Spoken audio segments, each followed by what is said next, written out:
Guys, today on the podcast, we're talking about the last video that we made. We're going to talk about a few things that have come up, developments since then, and then we're going to dive into a few other issues. Let's go.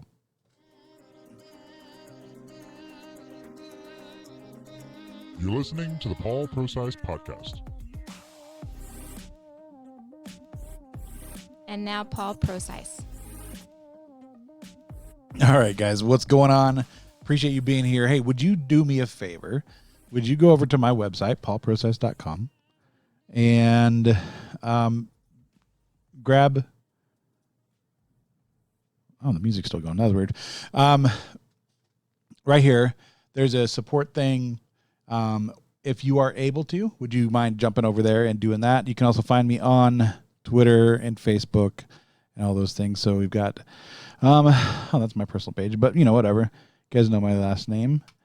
So, and then here is my page on Facebook. I've got a lot of stuff going on. We've got a lot of movement there as well. We've got some really good opportunities for you to be engaged. And I'm excited for the growth that we've had. And I'm looking forward to having more meaningful conversations with you. Yesterday, I put out a video, of course, and you can look at that here and wherever. I'll tag it there. We discussed Kenosha, the shooting that happened, the 17-year-old kid in the police department. And what I said in there very specifically, even though some of you commenters did not choose to listen to the full context, but what I said in there is that there's going to be more information. I didn't have all the information. I actually recorded that really early on in the day. Before any of that news had come out. So I wasn't aware of things. I figured stuff would come out. We still don't have, they don't have body cam footage, but what we did learn is that there was a knife in the car of Mr. Blake's vehicle, and they was going towards that. I had said it looked like a bad shoot. And there's a reason I said it looked like a bad shoot is because optically, it looks bad. But we don't know all the details. And without body cams, that, by the way, as a former police officer, let me just say this. I actually think that we should have those. We didn't have body cams in the department that I worked, it was a long time ago. I was very young, by the way. Very young. And I've talked about that in my second podcast I put out. I talked about police reform. I talked about the things that I agree that we need to have. I would encourage you to listen to that. It's not on video. I don't have that on YouTube. But find that on my podcast. You can find my podcast on Spotify. You can find it on iTunes. Those are, of course, the two big ones, if you will. But I'm on all the podcast platforms. So I'd encourage you to listen to that because I did talk about what I think needs to happen in police reform from a realistic perspective, not this defund the blue bullcrap that's going on, because it's not realistic. When the cops pull away, and you saw that in the Kenosha, as soon as the cops pull away, all hell broke loose. So that's very typical. And what I had mentioned yesterday in the podcast was that that we need to have more information. We need to have more clarity. We need to be peaceful. We need to be careful in what the things we say. We need to hold the media accountable because they're lying. And I still stand by that. I don't believe I said anything in that podcast that was inappropriate or wrong. And then I also, one of the things that came up was several commenters said, oh, you can't, there's no insurance for people that are damaged in riots and vandalism. And somebody said terrorism. And that is flat false. There might be some insurance companies might have a premium for you to carry that coverage, but that is not true. You can receive coverage for damaged property. And so my premise of maybe it's better to back off and not protect the property especially if it's under insurance, and your life's not in danger. And I understand you're backing away from property. I don't agree necessarily that we should, but it might be beneficial. I've talked in previous podcasts about everything is permissible. You are permitted to defend yourself. You're permitted to stand your ground. You're permitted to do these things, but it's maybe not necessarily beneficial in all circumstances. Now, I personally carry a gun every day. I protect myself. I am willing to protect the people around me, my family, if I have to. It comes to it. But I've also put in the training and the know-how of many years of operating the firearm and how to judge situations. I've put in lots and lots of time and effort and learning on how to deal with that. The problem that we saw 2 days ago now in Kenosha with the 17-year-old is he was 17 years old. Now, we do have instances of young individuals going into the military that young. And so he is of an age that we send people off into war. And so there is a level of requirement for him to have acted appropriately. Did he act appropriately is really some of the questions that are coming out in the court cases and the lawyers and but what we're seeing is the media perpetrating. Why do I have a problem with that word? Perpetrating a lie and an agenda that is anti-gun, anti-white people, and because the young kid is white, obviously he's a racist. The problem also is that doesn't fit the narrative of what we saw. It just doesn't. We see him administering or being willing to give aid. We see him with the militant groups. I don't care what you call them. I don't care if you call them militia or if you call them whatever. The fact of the matter is they showed up and they were available to protect BLM. That's what they said. They said, Black Lives Matter, we're here for you. As long as you don't go against us and as long as you don't damage the property that we're there to protect, we're good. We're with you. We are anti-government. We're anti-cops. Those are the words. I have the footage. Now, here's the other thing. Yesterday I said I have all this footage and I have a ton of it. In fact, I have over 100 hours. So what I was trying to do is aggregate everything, put it all into a big giant multi-clip and sync all the audio. Here's the deal. My computer is good. It's not that good. In fact, it would probably take about 40 hours of computing to crunch all of that, put it all in place, put it all in that's the initial, about an hour in, it was still saying 40 hours. I don't have the time. I have to be able to produce things. I stream at night. By the way, if you care about my streaming stuff that I do in the evenings, it's Tiny Paul TV on Facebook. And then I'm also on Twitch. I'm not streaming too much on Twitch right now, partly because I came over from Mixer closed, had to deal with Facebook and all that kind of stuff. So if you want to see any of that stuff that's not political, anything, you can see my gaming streaming in the evenings and Tiny Paul TV on Facebook. So find me there or on Twitter, Tiny Paul. The reality, though, is I don't have the computing power to crunch all of this stuff. That's frustrating me because yesterday I said, I've got all this footage, and I do, and I am not able to just practically, and that's part of the reason I'm asking you guys to help me with the support so I can continue to get the equipment that I need. I really do think that there are things that we can do here in this community, in this podcast, and these videos, to tell the truth. We just need to maybe work on the equipment and the processing powers and all that kind of stuff. Now, like I said, I've got a good enough computer to stream and play on stream and all that stuff. But crunching that much video when it's like, I don't know, I think it ended up being like 200 gig of video, which is insane. And then trying to put that all in audio synced form and then have multi-camera stuff, that's a bear. So I'm not trying to make an excuse. I'm just saying I have an excuse. But there are a few things we can look at and kind of debunk some of the stuff. And I think it's important. One of the things that has been said by the media is that he was just there and he shot people. Now, that's just not true. Now, there's people that were there on streaming it live. There's a lot of different sources. There's some people that are calling themselves independent people, or they're just citizens that happen to be living in that city that started streaming as soon as everything went downhill. And so we see a lot of angles, a lot of voices, a lot of people.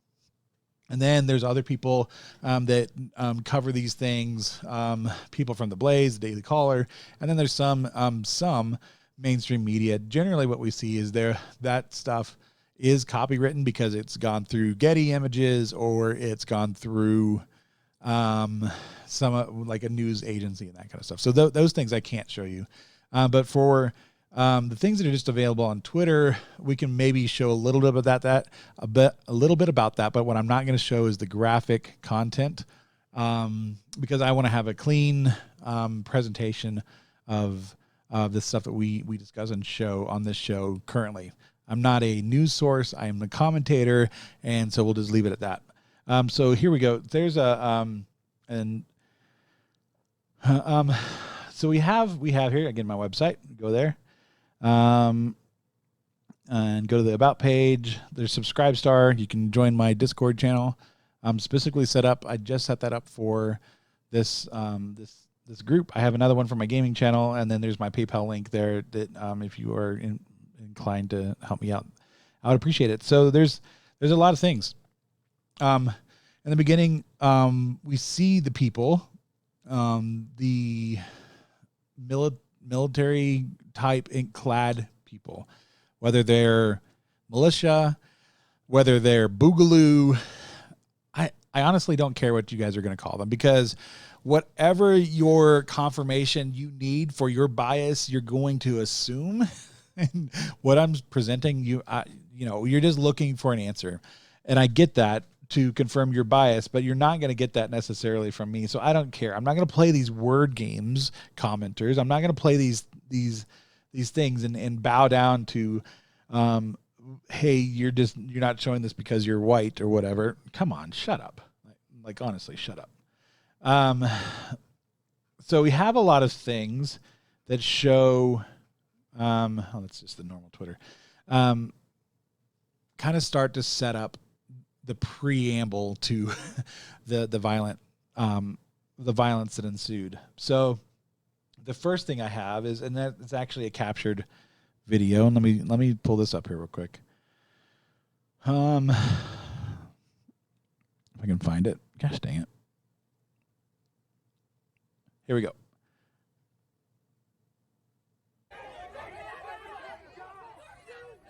So this is when the crowds got together at the gas station, just outside the gas station.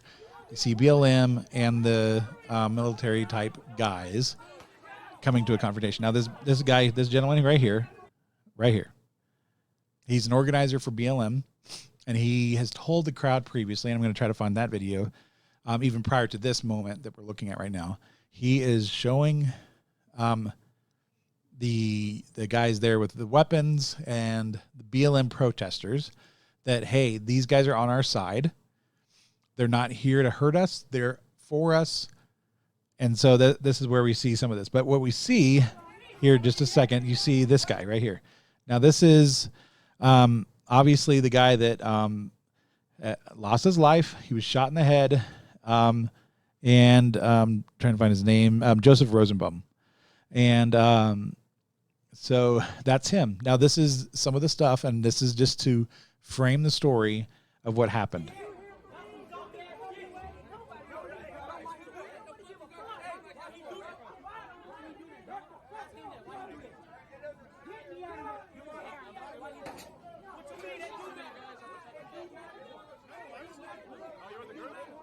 So, by the way, this is one of the other guys that we see later on in one of the videos, and he has the skateboard. You can see that he has that skateboard at that moment, and he ends up getting shot later on as well.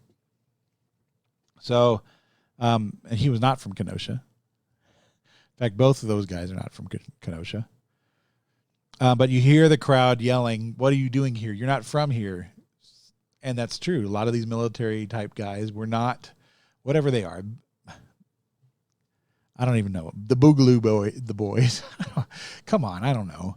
whether they're super conservative, ultra right wing, whatever they are, they've got the guns. They're saying, "What are you doing here? You're not from here. Get out." Well, the truth is, maybe a few of these people are, but the majority of them we've learned are not from there, or not from Kenosha. And Kenosha, by the way, is like 100,000. The population is like 100,000 people. Just as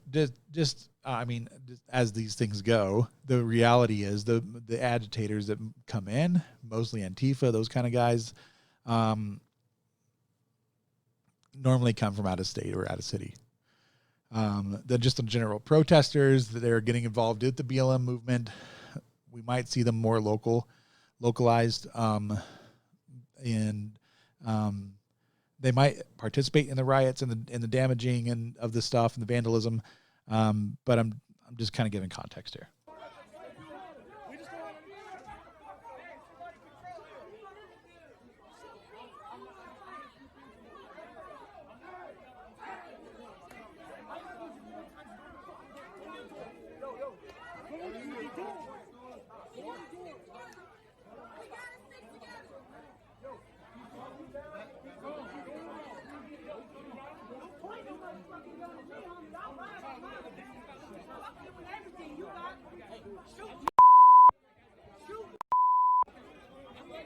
Okay, so he's claiming that the gun was being pointed at, but really what you see multiple times in many videos, different angles, is that guy was really trying to agitate. He was getting in front of these guys often. Now, he has a criminal past, and the video of him, and I'm bleeping out these words or silencing these words that he's saying, but he's using racial words as a white guy. Apparently that's okay with BLM for him to do that because he's on their side and he's woke apparently. But his past is he was, according to the state's registered offenders, he's a sexual offender. He's on the registry. Rosenbaum was convicted in 2002 for sexual assault with a minor. According to online court records, he was charged last month with battery, disorderly conduct, and bail jumping. So that gives you some context of who this guy is. Whatever. So we see that kind of stuff happening. Here's some more context.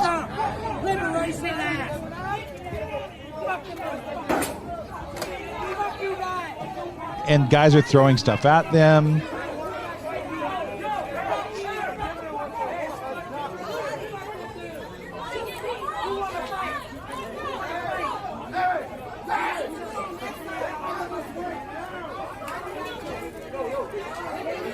So there's a lot of content. I mean, there was a lot of things. There was a lot of, the tensions were high, very high.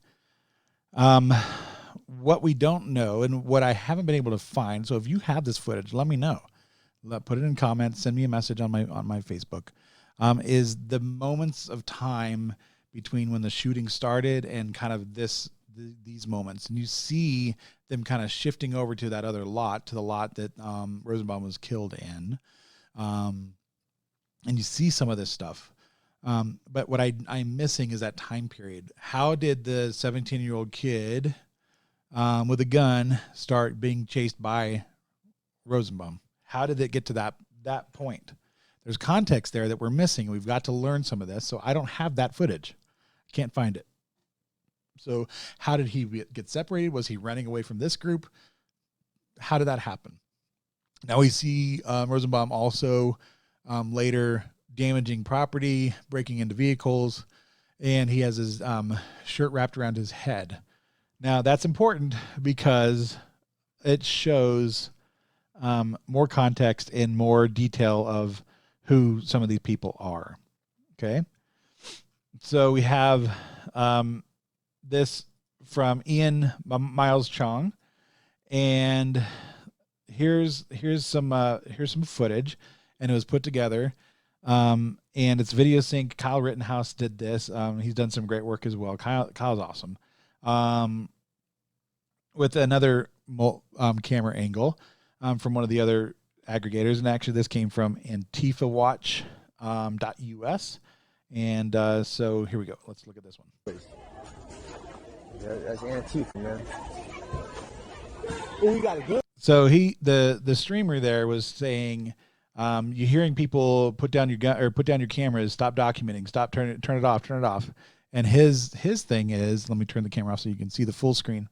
Is that you can that he's saying that it's the white Antifa guys, and it's a black streamer, by the way. He's saying it's the white Antifa guys saying, turn the cameras off, right before this happens.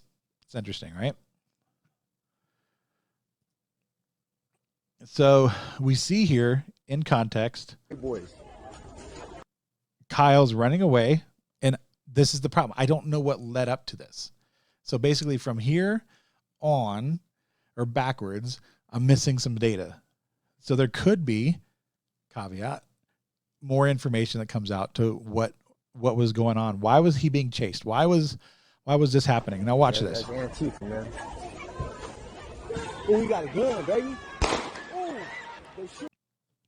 Now, initially, what it seemed was that guy, the 17-year-old kid, was shot or was doing the shooting. Now, there's more context to this now. Oh, you shot him. Get back. There was another shooter there. There was. Let me show you.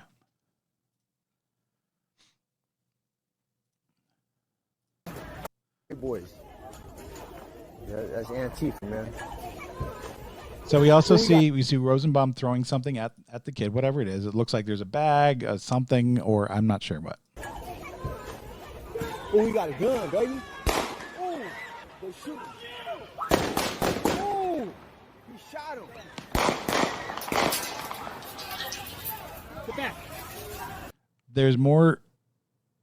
There is more going on here than what the media is willing to tell us. There's multiple shooters. The kid's running away, and if you guys want to settle on he's standing on castle doctrine, fine. You have your evidence here of what's going on. I don't know. I don't know what's going on in these kids' heads, or the guy that's lunging at him, Rosenbaum. He's obviously lunging at him, but was he lunging at him to tackle him? Possibly.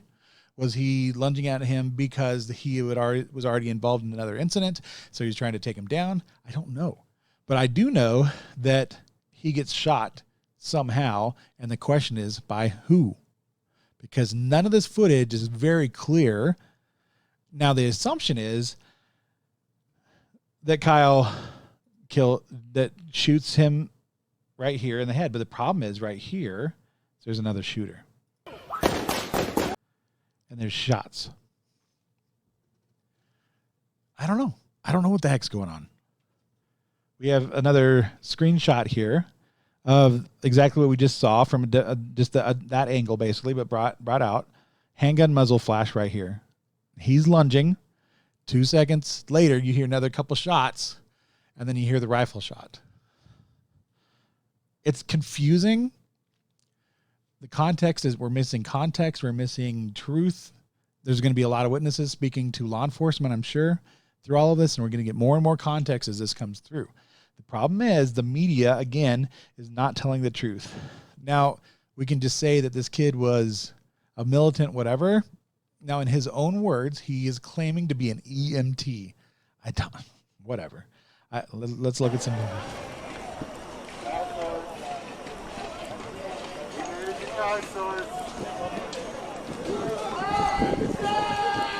Riders burn inside.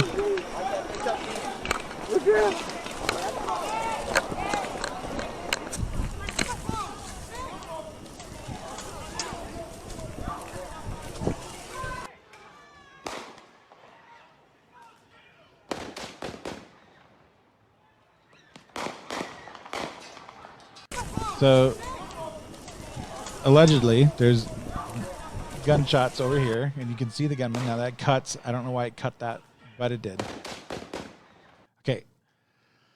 So you hear people say, let's get him, let's chase him, and that leads to obviously the other altercation where he's running away and this happens.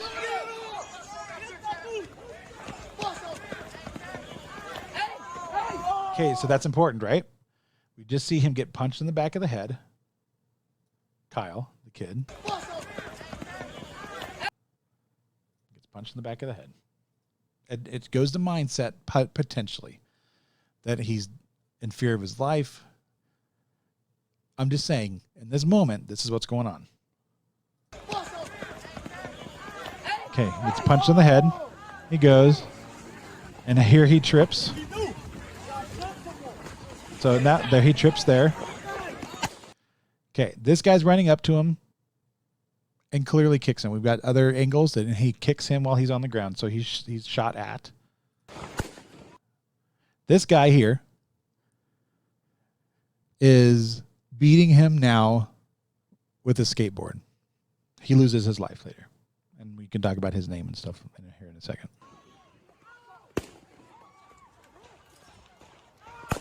And then this guy here runs up to him and gets shot in the arm. And we see him with the gun. And there's another angle that we see him running up that we can see that he's pulling it from his waistband.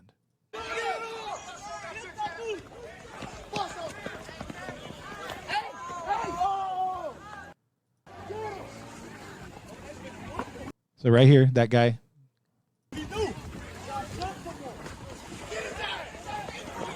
So they're saying beat his butt, beat it. You know, I'm not the one gonna be cussing on here.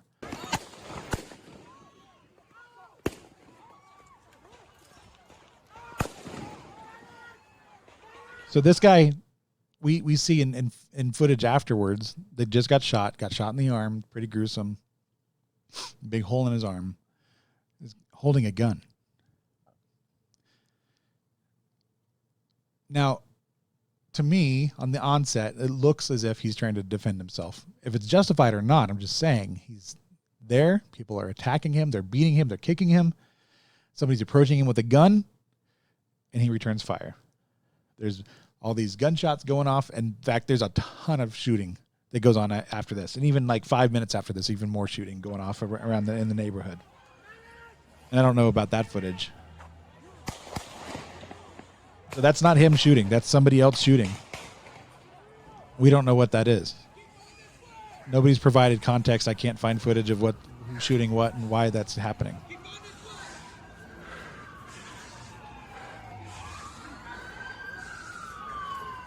Okay, so we see other content creators or streamers or independent media guys. CJTV, he's on Facebook.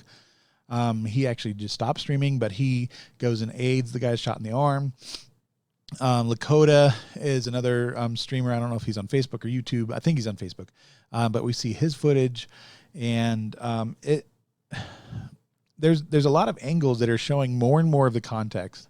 And I would encourage you guys to go out and find some more.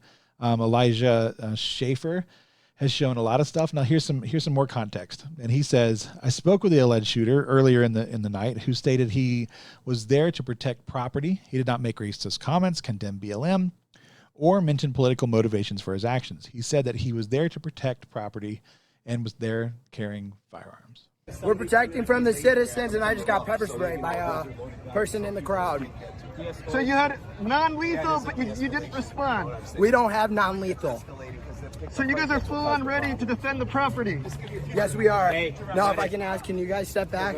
Medical, EMS right here. I'm an EMT. So this kid in multiple videos claims that he's an EMT and tries to provide aid for people.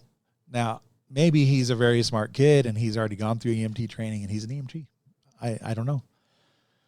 I doubt it. I haven't seen any evidence of that, but he was there. Now, as we see in these organized protests, there's a lot of people claiming to be medics or medical or EMTs, trained or not. They're running around with medic bags, and it's organized, very highly organized.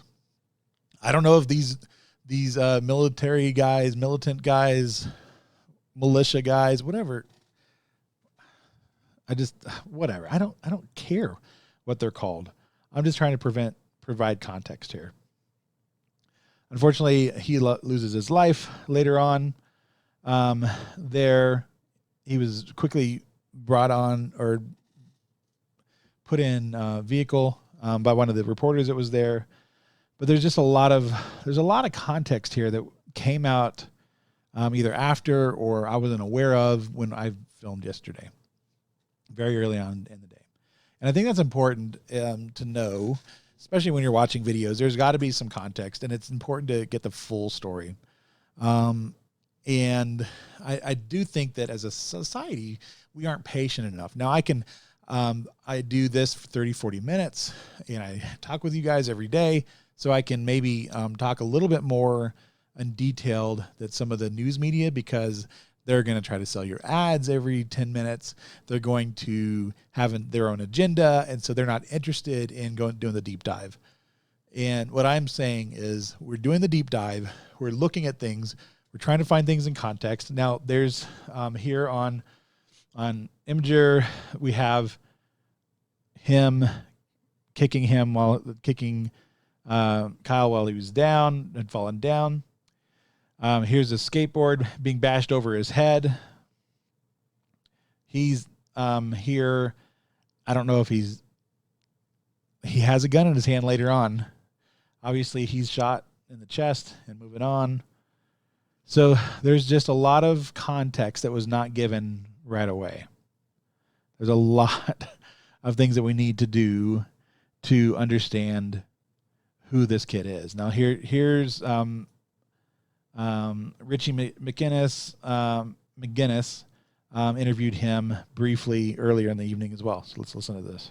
What are you doing out here? Obviously, you're armed, and you're in front of this business we saw burning last night. So what's up? So people are getting injured, and our job is to protect this business, and part of my job is to also help people. If there's somebody hurt, I'm running into harm's way. That's why I have my rifle, because I need to protect myself, obviously. But I also have my med kit. So that's part of his mindset. That's part of why he's there. Right or wrong, whatever. That's for the police and the prosecutors to decide. And then ultimately, most likely, a jury will have to decide all of this kind of stuff. I'm just saying, hey guys, the media isn't telling us this, my commentary is more about the media, that they're not giving us the full story, that they're lying to you over and over and over. So we're talking about these things on this podcast. We're going to talk about these things, and we're going to get things wrong. And I'm fully aware of that. And we're going to get things right after we get them wrong. So I'm going to try to always set things straight. Here's the other thing, is that we're always going to try to bring you more stories and try to bring you the full context. Later on, hopefully in a week or so, we are going to be talking about abortion, and one of the hottest topics in this country. It's in the political debates. It's an RNC platform. It was Abby Johnson talked, and then the vice president has talked about that. I'm sure we're going to hear President Trump talk about these things in his speech. And I just think that we need to have a deeper conversation about what some of these things are. There's a lot of information out there, but what I'm going to focus on specifically on this topic is the abortion pill and the abortion pill reversal.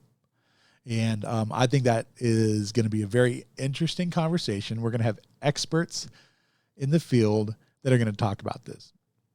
So we're going to have these tough conversations, and I'm going to bring them to you, and we're going to do these things. I'm looking forward to more things like this, because it's controversial, it's needed, and all of the topics that I've talked about, even the one that I talked about how to talk to your pastors, is controversial because people either leave out of anger or they don't confront the issues head on in a very good way, and very polite way, and very respectful way. The problem all too often in society, perpetrated by the media and the far left, is that white people are bad. You need to reject your whiteness. You're not woke. All of these things. We're bad because of slavery, and 1619 is when the country was bad from the beginning, and blah, blah, blah, blah, blah. Nonsense. Talked about that in length, and we're going to continue to talk about these things, and I'm looking forward to that. But the problem is, we've got a voice out there that's saying, you're bad, your opinion doesn't matter, shut up. And we're being silenced on social media. We're being told to be quiet. We're told that our opinions are wrong. And I want to talk and dive into those things. So if you have ideas, go to my website. Let me know. Let me know some ideas. Let me just give me some feedback. I'm engaging with everybody. As long as you're polite and respectful, I'm going to try to engage with you. Go to my Twitter page. And again, if you can support my efforts, go to my page at paulprosize.com and help me out there. Either subscribe on Subscribestar or PayPal or whatever. We're doing some things. I'm really highly encouraged for the future of what we're doing here on this podcast. You can find this podcast on Spotify, iTunes, or wherever. And if you could, like and subscribe to this video and to this channel. Hit that bell so you know when I'm going to be live. I'm going to be doing some live events on YouTube in the future. I'm really looking forward to it. I don't know. How about you guys? So what areas should we be tackling on the Paul? Why do I have such a problem with my name? All right, guys. You guys have a great day. Bye.